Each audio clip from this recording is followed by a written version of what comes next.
kalau nasinya ke pinggir sini, berarti harus apa ya? Buat anak itu berpikir, itu pemecahan masalah. Kalau dia nggak bisa memecah masalah, ditinggal sama dia.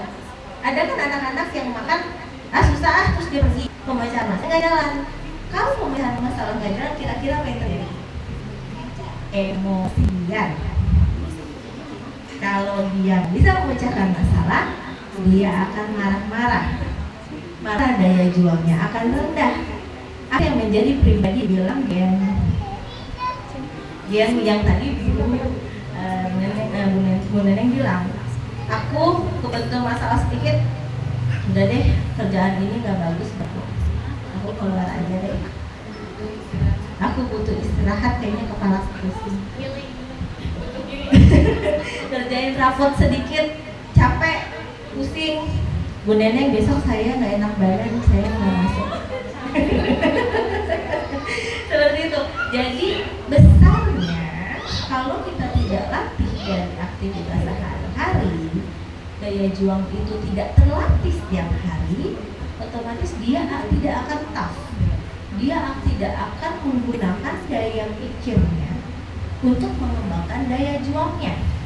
Kalau daya juang tidak naik, dia akan menjadi orang yang emosional. Bukan emosional marah-marah aja, tapi gampang menangis, gampang depresi, gampang stres. Kalau zaman sekarang bilangnya burn out. Aku burn out, gitu. Aku overwhelmed, gitu ya.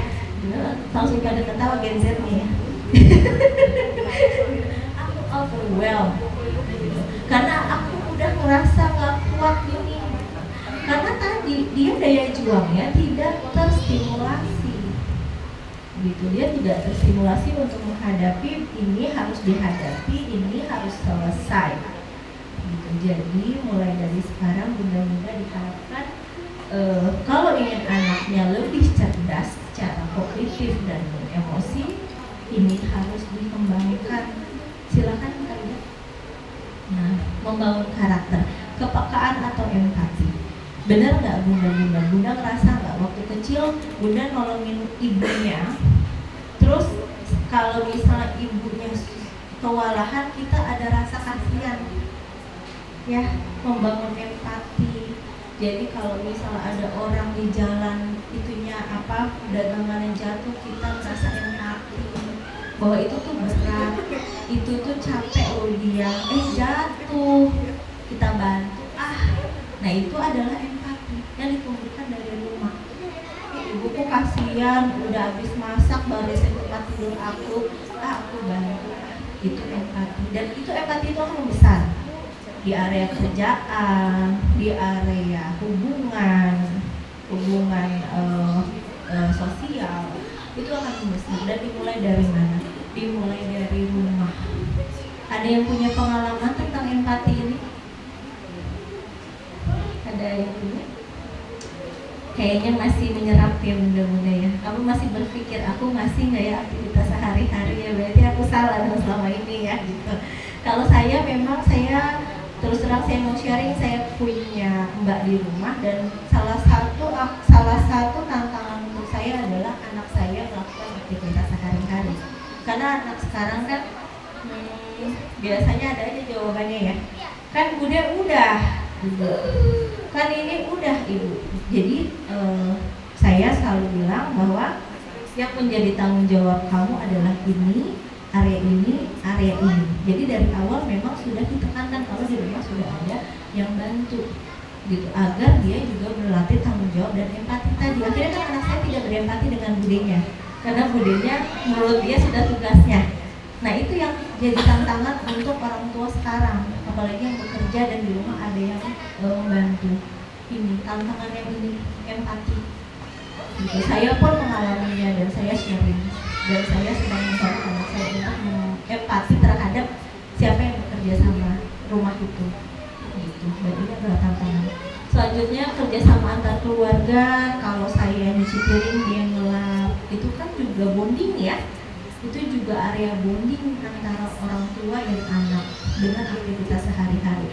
Berkebun, dia yang nyiram, saya motongin daunnya, itu sambil ngobrol, sambil apa, itu adalah bonding. Selanjutnya kebiasaan baik, disiplin, keteraturan, kebersihan, kemandirian, tanggung jawab, kontrol emosi. Kembali lagi ke kontrol emosi. Kita mau menciptakan generasi, biarkan generasi Z-nya sudah dengan dirinya. Sekarang kita membuat generasi alpha yang baik ya, dan generasi selanjutnya nggak tahu namanya apa lagi, gitu ya. Jadi dengan ini diharapkan mudah-mudahan di sini untuk membantu generasi selanjutnya untuk memiliki daya juang dan kontrol emosi yang lebih baik. Gitu. Kita ada miss di area main handphone, main gadget terlalu banyak, tidak beraktivitas fisik, kontrol emosinya rendah. Gitu ya Bunda. Selanjutnya Oke, nah ini sudah saya sesuaikan dengan tahap perkembangan psikologi. Aktivitas sehari-hari anak di rumah. Jadi kalau Bunda punya anaknya, oh anak saya 3 tahun, anak saya harus dikasih ini saya kasih contoh. Silakan. Yang pertama adalah 1-2 tahun jangan dibilang tidak melakukan apa-apa. 1-2 tahun itu harus dilibatkan.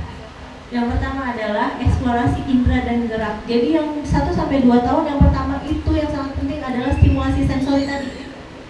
Sensorinya harus banyak distimulasi. Kemandirian awal, dia harus ikut berpartisipasi walaupun kecil. Ya, sudah 1 tahun 2 tahun, apa sih yang kita harapkan? Tidak banyak yang kita harapkan. Yang pertama, memasukkan mainan ke dalam kotak atau keranjang setelah bermain. 1 tahun 2 tahun udah bisa. Masukin deh, tapi jangan yang dia tuang sebanyak itu terus dia suruh masukin, jangan berjam-jam belum. Daya tahan tubuhnya termos-mosan capek. Jadi kita bantu, tapi dia memasukkan juga 1-5 atau 10 barang. Sudah, jangan banyak-banyak gitu. Tapi dia tetap harus dilibatkan. Selanjutnya membantu membuka menutup pintu atau laci yang ringan. Ini harus diberikan 1,5 tahun walaupun cuma untuk gitu. Tapi itu untuk apa? Untuk tadi stimulasi tangannya, kontak matanya, saat dia berdiri, keseimbangannya, saat dorong. Kalau anak-anak yang nggak bisa dorong kan 1 tahun baru bisa jalan ya, 1,5 tahun baru berkembang motorik kasarnya. Terus dorong. Untuk anak-anak yang jelek motorik kasar otomatis jangan tuh keseimbangannya jatuh. Nah itu juga harus dilatih.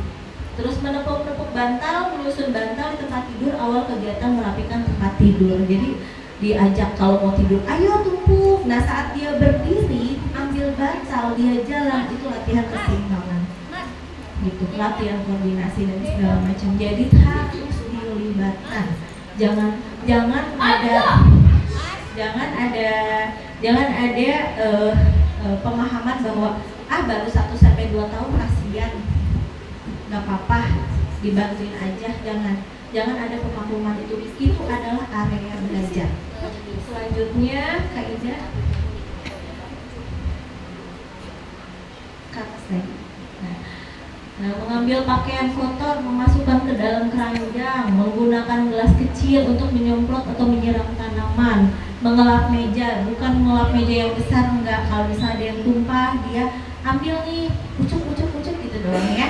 Jadi dia harus dilibatkan karena apa? Mengelap meja, dia ngambil itu ada latihan grasping atau menggenggam tadi, terus menggerakkan ini tadi, gerakin ini untuk motorik halusnya gitu. Jadi itu kecil tapi sangat bermanfaat. Saya yakin kalau distimulasi dari umur 1-2 tahun, 3 tahun, 4 tahun setengah dia udah megang pensil dengan baik gitu.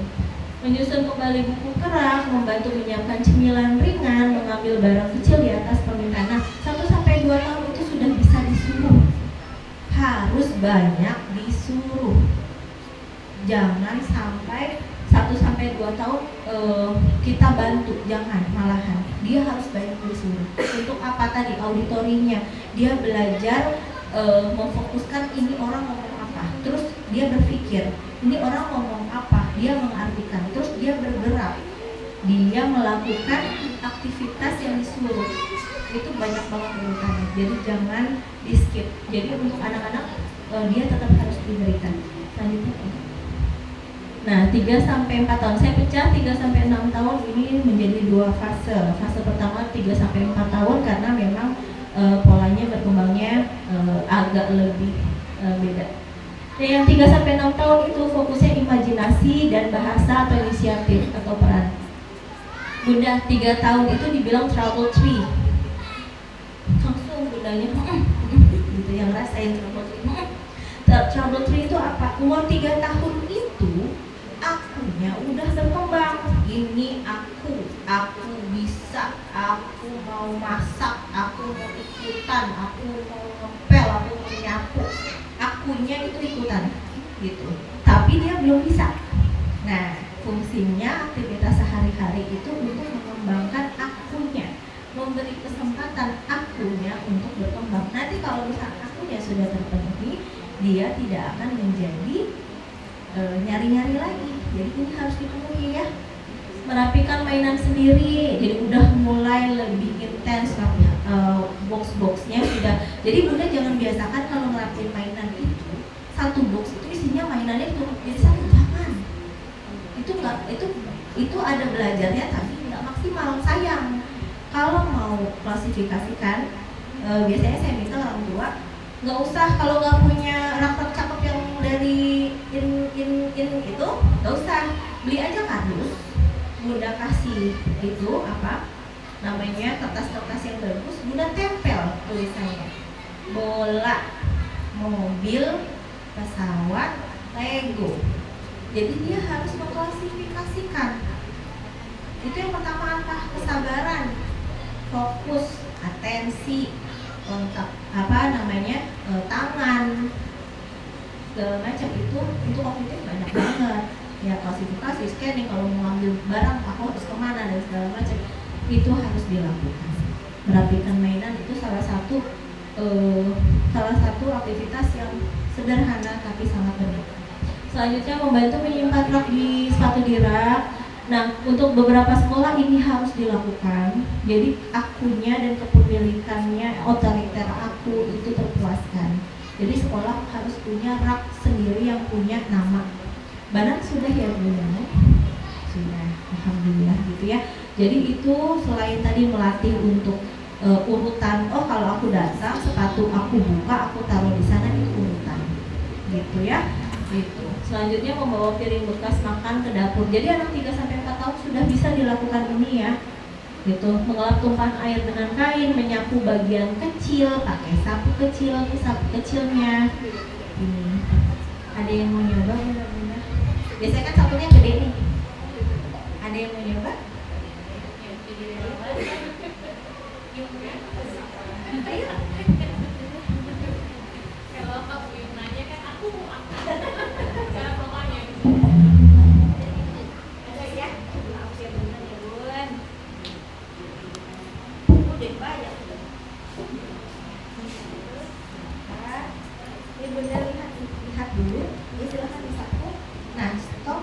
Nah dari sini ini ada koordinasi dua tangan dan ini sangat penting untuk nanti menulis atau merobek atau menggunting. Jadi menggunakan dua tangan dengan koordinasi yang baik. Silakan lagi. Nah, Bundanya jadi sini aku ya Bu. Di rumah ya aku di sini aku ya Bunda. Ya seperti itu. Nah dari sini kontrol energi juga ada. Jadi kalau misalnya nggak bisa kontrol energinya, otomatis dia akan berhenti.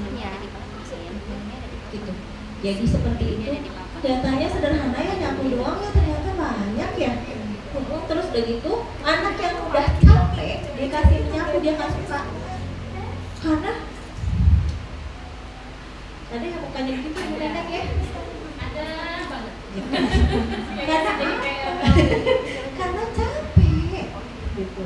Untuk anak-anak yang energinya rendah, terus gampang lelah, itu aktivitas itu tidak menyenangkan. Urutannya apa Bunda kalau energinya nggak bagus? Apa-apa marah, suruh ngapa-ngapain marah, protes. Kalau anak yang pinter biasanya nggak usah deh Bu, itu kan udah bersih. Emang kenapa aku harus nyapu? Lo harus nyapu Kan bukan aku. kan ada bude. Kenapa aku harusnya? Seperti itu. Jadi apa tadi pertanyaannya? Emosi, marah. Kalau Akhirnya banyak emosi. emosi jadi curhat ya udah terima kasih ya. Kasih ya Bu. Kasih Yuna. Seperti itu ya. Jadi kalau endurance, saya pernah dapat anak, dia sudah masuk ke saya itu sudah besar, kebetulan sudah umur 11 tahun. Dia sudah terapi di mana-mana, benar-benar terapi di mana-mana dari usia 3 tahun. Terus semua bilang banyak banget yang didiagnosa disleksia. Dia punya katanya disleksia, dia ADHD dan segala macamnya. Terus waktu saya lihat masalahnya dia adalah endurance, daya tahan tubuh. Ternyata anak ini punya masalah emosi, punya masalah keterburu-buruan, gerakannya nggak karu-karuan karena endurance-nya rendah, karena daya tahan tubuhnya rendah. Jadi gimana Bu Indah? Datang semua apa-apa buru-buru, nggak bisa santai. Tapi nggak mau lama-lama ngerjainnya, sebentar aja. Biar apa? Biar cepat selesai. Gitu. Nulisnya juga sama, tangannya masih lemah, nulisnya akhirnya apa? Kelewat-lewat tulisannya. Karena apa? Karena buru-buru. Dibilang diagnosanya akhirnya jadi disleksia. Karena hurufnya pada hilang, kata-katanya pada hilang. Ternyata waktu di screen adalah masalah daya tahan tubuhnya sangat rendah, kekuatan ototnya sangat rendah, umur 11 tahun. Jadi dia kompensasinya apa? Marah-marah, nangis, buru-buru, cepat-cepat, kegiatannya nggak ada yang selesai. Akhirnya didiagnosa apa? ADHD gitu. Jadi setelah energinya dibenerin, kontrol energinya dibenerin, endurance-nya dibenerin, anak ini sekarang dari nggak bisa penjumlahan, sekarang udah bisa rumus luas, sudah bisa skala bahkan dan segala macam. Jadi penjumlahan, pengkalian, pembagian sudah dilewatin karena masalahnya sudah diselesaikan. Endurance, daya tahan tubuh. Jadi sebesar itu masalah daya tahan tubuh. Jadi anak-anak yang biasa mengerjakan pekerjaan rumah otomatis gampang biasa untuk capek. Di rumah udah biasa, jadi nyapu dari ujung ke ujung dia udah nggak ngos-ngosan. Kalau anak yang nggak biasa ngerjain, dari sini ke ruang tamu aja udah ibu, udah ibu gitu kan ya. Kalau anak-anak yang udah biasa habis nyapu kayak kita lah ya, mudah-mudahan betul latih ya, habis cuci piring, nyuci baju itu kita baru nyantai nonton ya TikTok gitu ya. Tapi masih energinya masih ada gitu. Tapi beda kalau misalnya tidak terlatih, dia akan mudah capek, mudah marah, buru-buru ngerjainnya, nggak fokus karena pingin cepat selesai biar aku nggak dimarahin, tapi kualitasnya tidak bagus. Seperti itu ya. Jadi ternyata banyak banget ya impact-nya ya perkembangan itu ya, aktivitas sehari-hari itu untuk melatih berbagai macam faktor. Selanjutnya mengelap meja, membantu mengambil handuk pakaian atau tisu. Jadi 3-6 tahun itu memang peran akunya itu harus banyak. Jadi Bunda harus sudah mulai libatkan masak-masak walaupun dia cuma nyemplung-nyemplungin, itu harus sudah dilakukan. Selanjutnya saya Ida. Nah 5-6 tahun ini kekuatan ototnya sudah lebih besar nih, aku nih udah lebih kuat nih aku. Merapikan tempat tidur. Jadi merapikan tempat tidur udah sampai selesai nih. Udah harus udah harus bisa ngelipat walaupun masih kesana kemari ya, ngelipat selimutnya sendiri apa segala macam karena endurance-nya dan kekuatan ototnya sudah makin besar. Aku sebenarnya sudah makin kuat dan pola pegang di umur 5-6 tahun harusnya sudah baik. Makanya aktivitasnya sudah banyak sekali dan beragam.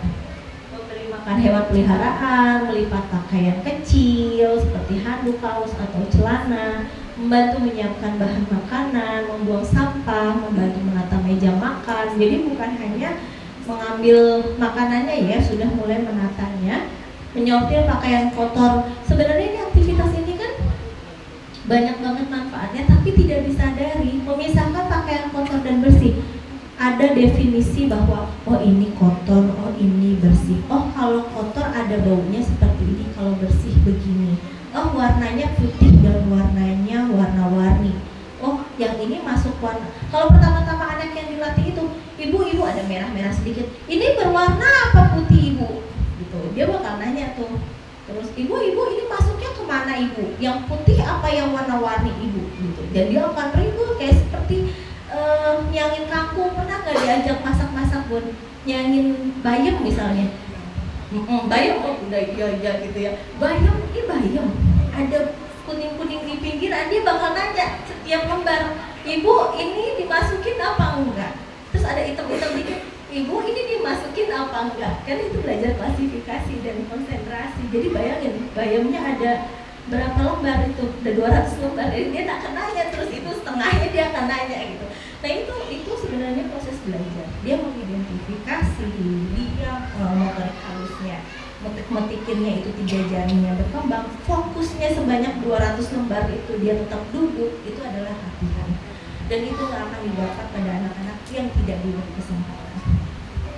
Ya, selanjutnya Kak Ida, mungkin nanti ini bisa di ini aja ya untuk contoh-contohnya. Nah, saya menjelaskan fokus-fokusnya aja. Fokusnya keterampilan konkret, rasa percaya diri, tanggung jawab sosial, dan kontrol diri. Jadi 7-11 tahun ini aku sudah bertanggung jawab sama diriku sendiri. Jadi kalau 5 tahun tadi aku masih latihan nih, aku masih latihan bertanggung jawab, aku masih latihan benerin kasur nih, aku masih latihan benerin meja nih. Nah kalau 7-11 tahun dia sudah harus diberi tanggung jawab. Tanggung jawab kamu adalah ini, tanggung jawab kamu adalah ini. Makanya kalau untuk umur 7-11 tahun, kalau 5-6 tahun itu baru kayak latihan besok nyiapin sekolahnya apa, masih diliatin ibunya, masih ini. Kalau 7-11 tahun dia sudah diberi catatan, besok kamu pakai bajunya ini. Jadi udah ada jadwalnya. Nah itu sudah dimulai dari umur 7-11 tahun, latihan tanggung jawab, latihan memori di sini. Jadi dia kan nggak setiap hari aku hari ini merah putih, besoknya aku hari ini merah, nggak gitu kan. Jadi dalam beberapa minggu dia hafal, dan itu adalah latihan untuk dia gitu. Terus kalau ada yang tertinggal, dia latihan bertanggung jawab, kan aku yang menyiapkan, belajar konsekuensi di sini. Jadi dia sudah mulai belajar yang lebih sociable, tanggung jawab di umur 7-11 tahun. Jadi umur 7-11 tahun udah Bunda jangan lagi banyak membantu untuk menyiapkan. Bunda adalah observer saja.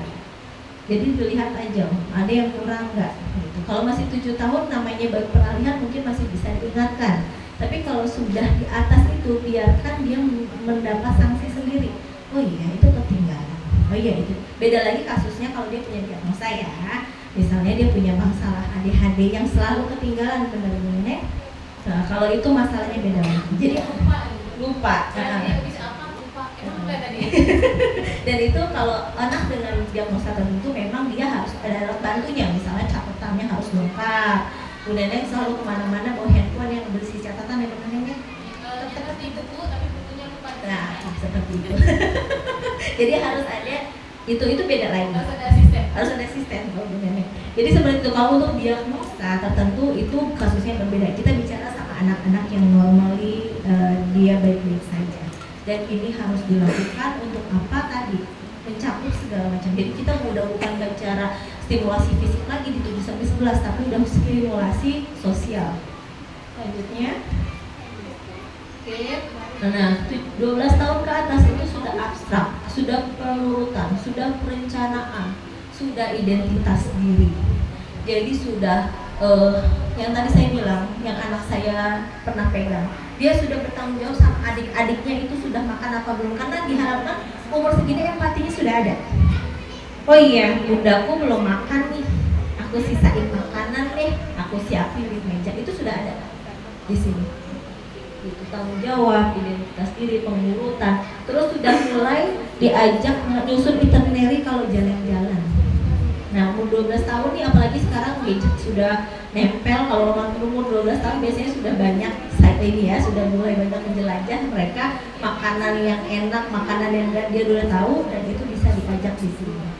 Jadi sudah mulai bisa apa yang aku mau, aku ikut merencanakan, aku ikut menyusun, ya. Aku ikut bertanggung jawab sama keluargaku. Kalau rumah aku kotor, aku secara otomatis membersihkannya. Itu sudah ada di 12 tahun. Jadi benar yang dilakukan Banan adalah yang saya intip dari segala macam kegiatannya, Bu Neneng membiarkan bahwa anak-anaknya untuk secara otomatis bergerak. Diharapkan umur segini udah lulus SD dia secara otomatis melakukan itu. Benar Bu Neneng? Itu ya tujuannya ya. Itu jadi diharapkan 12 tahun ke atas dia sudah terbentuk menjadi pribadi yang memang sudah seharusnya seperti itu. Empatinya ada, tanggung jawabnya ada, inisiatifnya ada, terus kemampuan untuk menyusun, menjadi planner itu bagus. Kalau sudah menyusun menjadi pelaksana, otomatis daya juangnya naik, emosinya lebih stabil. Itu dimulai dari apa? Panjang banget perjalanannya Bun, dari 1 sampai 2 tahun tadi. Ternyata ujungnya di sini. Nah, saya selalu bilang selamat menstimulasi, bersenang-senang, dan selamat bertumbuh. Karena yang bertumbuh bukan anaknya doang, kita semua bertumbuh. Ada pertanyaan sampai sini? Terima kasih Bu Indah, Masya Allah. Ya, jadi sedikit Ibu Indah sebelum ke pertanyaan. Saya ngalamin banget kemarin tuh waktu di Banan tuh ada festival Banan, dan itu tiba-tiba hujan karena kan tadinya nggak ada atap, terus tiba-tiba ada atap. Si mamangnya itu saking disuruh amang pokoknya pas festival harus udah jadi, sehingga dari sini tuh bocornya belum ditutup, pada rumah hujan. Dan itu alhamdulillah banjir. Nah, yang membuat saya luar biasa itu tidak disuruh, tidak diminta, semua anak turun, semua ngangkutin air, semua membungkus ibu-ibuin karpet. Saya bilang, sampai saya posting gitu. Mungkin hal ini dianggap biasa. Nah, tapi buat saya luar biasa. Itu hebat banget, berarti sudah tumbuh bahwa terutama yang kelas 6 ya, karena prosesnya sudah sangat panjang gitu. Yang saya bilang ini mungkin dianggapnya oh iya orang cuma bantu, tapi justru di situ anak sudah peduli, anak sudah empati. Sampai yang ada satu anak yang kalau habis acara mamanya udah mau pulang, dia bilang, "Ma bentar, itu belum selesai." Dia harus gulung karpet. Iya, tanggung jawab. Makanya kemarin saya bilang salah satu dari guru saya, dari Pak Irwan itu, setelah liburan itu kami, SD ya terutama kalau TK belum, itu tidak pernah dibersihkan, sengaja kotor. Karena yang kami butuhkan cuma apa? Cuma anak-anak datang ke sekolah, mau belajar, dia lihat ini debunya banyak, ininya kotor. Kita cuma butuh dia bertanya, "Uma kenapa ini kok kotor banget?" Saya cuma itu yang kita butuhkan. Masalah ngebersihin ya gampang banget gitu. Terus kita cuma bilang gurunya, Pak Muti bilang, terus gimana kalau kotor? Emang kenapa?